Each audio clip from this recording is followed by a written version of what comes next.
فاطمہ رضی اللہ تعالیٰ عنہ نے روتے ہوئے کہا کہ جب سلام پھیرا تو دیکھا کہ صبح ہونے کو ہے۔ آج ہے کوئی ماں جو کہے کہ میں صبح کی نماز پڑھا کرتی ہوں اور اپنے بچے کو گود میں لے کر سورہ یاسین پڑھا کرتی ہوں، تو ماں بچے کو دودھ پلانے کے لیے بچے کو اپنے گود میں لیتی ہے، ادھر سینے سے لگا کر دودھ پلا رہی ہوتی ہے اور ساتھ میں ٹی وی پر ڈرامہ دیکھ رہی ہوتی ہے۔ جب تم ڈرامے میں غیر محرم کی تصویر دیکھو گی، موسیقی سنو گی، تو بتا تیرا بیٹا جنید بغدادی کیسے بنے گا؟ تو بتا تیرا بیٹا شیخ عبد القادر جیلانی کیسے بنے گا؟ ایک وقت تھا کہ مسلمان عورتیں نمازوں میں اپنا وقت لگایا کرتی تھی، راتوں کو اٹھ کر اللہ کے سامنے اپنے دامن پھیلا کر جولیاں پھیلا کر اللہ کی عبادت میں مصروف رہتی تھی۔ ایک وہ وقت تھا۔ حضرت فاطمہ رضی اللہ تعالیٰ عنہ نے روتے ہوئے کہا، اے اللہ، تیری راتیں اتنی چھوٹی ہو گئی ہے کہ میں نے 2 رکعت کی نیت کی اور تیری رات ختم ہو گئی۔ ایک وہ وقت تھا کہ عورتیں سارا دن گھر کے کام کاج میں مصروف رہتی تھیں، جب رات آتی تو مصلی پر رات گزار دیا کرتی تھی۔ سیدہ فاطمہ الزہرا رضی اللہ تعالیٰ عنہ کے بارے میں آتا ہے کہ سردیوں کی لمبی رات تھی، عشاء کی نماز کے بعد 2 رکعت نفل کی نیت باندھی۔ طبیعت میں ایسا سرور تھا، ایسی خوشی تھی، تلاوت قرآن کی ایسی حلاوت نصیب ہوئی کہ جب سلام پھیرا تو دیکھا کہ صبح ہونے کو ہے، تو رونے بیٹھ گئی، دعا مانگی، اے اللہ، تیری راتیں اتنی چھوٹی ہو گئی ہے کہ میں نے 2 رکعت کی نیت باندھی اور تیری رات ختم ہو گئی۔ ایک وہ عورتیں تھیں جن کو راتوں کے چھوٹے ہونے کا شکوہ ہوا کرتا تھا، اے اللہ، رات چھوٹی ہے، ورنہ جو حلاوت، جو مزہ، جو سرور مجھے عبادت میں مل رہا ہے وہ ابھی تک پورا نہیں ہوا ہے کہ رات ختم ہو گئی۔ آج ہماری مائیں، ہماری بہنیں، ہماری بیٹیاں، جن میں سے قسمت والیوں کو 5 وقت کی نماز پڑھنی نصیب ہوتی ہے، اپنے اوقات کو فضول لایانی کاموں میں صرف کرتی ہے۔ ایک وہ وقت تھا کہ گھر کے کام کاج بھی خود کر دیا کرتی تھی اور عبادت میں ساری رات گزار دیا کرتی تھی۔ ایک وقت تھا کہ جب خاوند حضرات تجارت کے لیے گھر سے نکلا کرتے تھے تو ان کی بیویاں مصلی پر بیٹھ کر چاش کی نماز پڑھا کرتی تھی اور اللہ کے سامنے اپنے دامن پھیلا کر دعائیں مانگتی تھی، اے اللہ، میرا خاوند رزق حلال کمانے کے لیے گھر سے نکل پڑا ہے، تو اس کے رزق میں برکت عطا فرما، تو اس کے کام میں برکت عطا فرما۔ اللہ تعالیٰ اس کے کاروبار میں، اس کے رزق میں برکت عطا فرما دیتے تھے۔ گھر کے ماحول کا دار و مدار عورت کی دینداری پر ہے۔ جتنی عورت دیندار ہوگی، اللہ سے تعلق والی ہوگی، اخلاق والی ہوگی، عبادت گزار ہوگی، وہی رنگ ان کے اولاد میں ہوگا۔ آج مسلمان لڑکیوں اور عورتوں کی دینی تعلیم، اخلاقی تربیت پر بالخصوص محنت کی ضرورت ہے۔ وہ کسی نے خوب کہا ہے کہ مرد پڑھا فرد پڑھا، عورت پڑھی خاندان پڑھا۔ دانیان فرنگ میں کسی کا قول ہے کہ تم مجھے اچھی مائیں دو، میں تمہیں اچھی قوم دوں گا۔ اچھا قوم بنانا ماؤں کے اچھائی پر موقوف ہے۔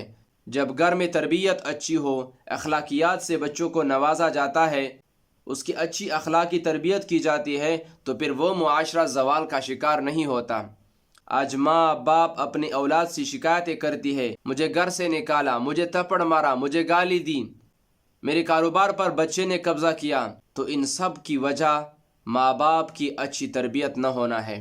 جس طرح مرد اللہ تعالیٰ کی عبادت کر کے اللہ تعالیٰ کا تعلق حاصل کر سکتا ہے، اسی طرح عورت بھی عبادت کر کے اللہ تعالیٰ کا تعلق، اللہ تعالیٰ کی معرفت حاصل کر سکتی ہے۔ ایک صحابیہ رضی اللہ تعالی عنہ نے تنور پر روٹیاں پکوائی، ان کو اپنے سر پر رکھا اور چلتے ہوئے کہنے لگی، اے میری بہن، میرے تو 3 پارے بھی مکمل ہو گئے اور روٹی بھی پک گئی۔ پہلے زمانے میں مائیں بچوں کو دودھ پلاتے پلاتے کئی پارے قرآن کی یاد کر لیتی تھی، کئی پارے قرآن کی پڑھ لیتی تھی۔ آج ہے کوئی ماں جو کہے کہ میں اپنے بچے کا یقین اللہ تعالیٰ کے ساتھ بناتی ہو؟ ہے کوئی ماں جو یہ کہے کہ میں تو صبح و شام کھانا کھلاتے ہوئے اپنے بچے کو یہ ترغیب دیتی ہو کہ بیٹا سچ بولنا، چوری نہیں کرنا، ماں باپ کی نافرمانی نہیں کرنا، بڑوں کا ادب کرنا، اللہ تعالیٰ کی عبادت کرنا، اللہ تعالیٰ سے اپنا تعلق بنانا، ان چیزوں کی طرف توجہ ہی نہیں ہوتی۔ باپ ذرا سی نصیحت پر آ جائے تو ماں فوراً کہتی ہے، ابھی چھوٹا ہے، جب بڑا ہو جائے گا تب ٹھیک ہو جائے گا۔ حالانکہ بچپن کی بری عادتیں بعد میں نہیں چھوٹتی۔ آج تربیت نہ ہونے کی وجہ سے اولاد ماں باپ کی نافرمانی پر آ چکے ہیں۔ ماں باپ سے ایسی نفرت کرتے ہیں جیسے کوئی دشمن سے کرتا ہے۔ ایک وقت تھا کہ عورتیں اپنے بچوں کو گود میں لے کر صبح کے وقت سورہ یاسین پڑھا کرتی تھی، کبھی سورۃ الواقعہ پڑھا کرتی تھی۔ ماں کے گود میں بچے کے سینے پر اللہ تعالیٰ کی طرف سے برکات و انوارات نازل ہوتے تھے۔ آج ہے کوئی ماں جو کہے کہ میں صبح کی نماز پڑھا کرتی ہوں اور اپنے بچے کو گود میں لے کر سورہ یاسین پڑھا کرتی ہوں، قرآن کریم کی تلاوت کرتی ہوں۔ آج تو سورج نکل رہا ہوتا ہے، بچہ بھی سو رہا ہوتا ہے، ماں بھی سو رہی ہوتی ہے۔ جب شام کا وقت آتا ہے تو ماں بچے کو دودھ پلانے کے لیے بچے کو اپنے گود میں لیتی ہے، ادھر سینے سے لگا کر دودھ پلا رہی ہوتی ہے اور ساتھ میں ٹی وی پر ڈرامہ دیکھ رہی ہوتی ہے، غیر محرم کی تصویریں دیکھ رہی ہوتی ہے، موسیقی سن رہی ہوتی ہے۔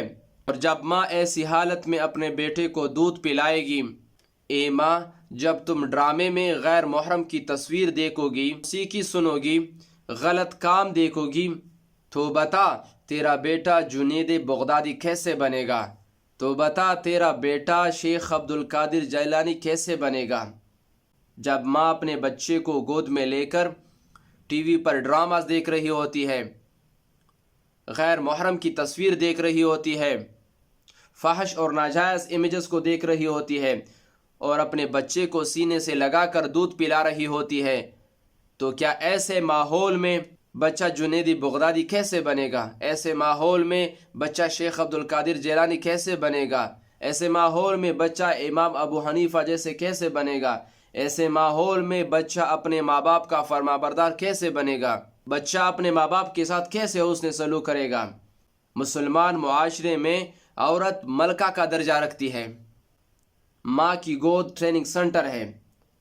بچے کو اخلاق سکھانا، بچے کی اچھی تربیت کرنا، ماں باپ کے حق سے آگاہ کرنا، بڑوں کی ادب کی تمیز سکھانا، اسلام ہمیں اسی چیز کا درس دیتا ہے کہ تم خود بھی عبادت کی طرف چلو، اپنے اولاد کو بھی عبادت کی طرف لے جاؤ، تم بھی خود اچھے کام کرو، اپنے اولاد کو بھی اچھے کام کرنے کی ترغیب دو۔ اللہ تعالیٰ نے کائنات کو وجود بخشا ہے، اللہ تعالیٰ کا کائنات تو چل رہا ہے، اللہ تعالیٰ اچھائی اور برائی کو دیکھ رہا ہے۔ اگر ایک انسان ترقی کرنا چاہتا ہے اور چاہتا ہے کہ اس کا اولاد اچھے ماحول میں رہے، اخلاق والے بنے، عبادت گزار بنے، ماں باپ کے فرما بردار بنے، ماں باپ کے ساتھ اچھے حسن سلوک کرنے والے بنے، اس ماں باپ کو چاہیے کہ اپنی اولاد کی تربیت کی طرح کرے جیسے پہلے زمانے میں عورتیں کرتی تھیں۔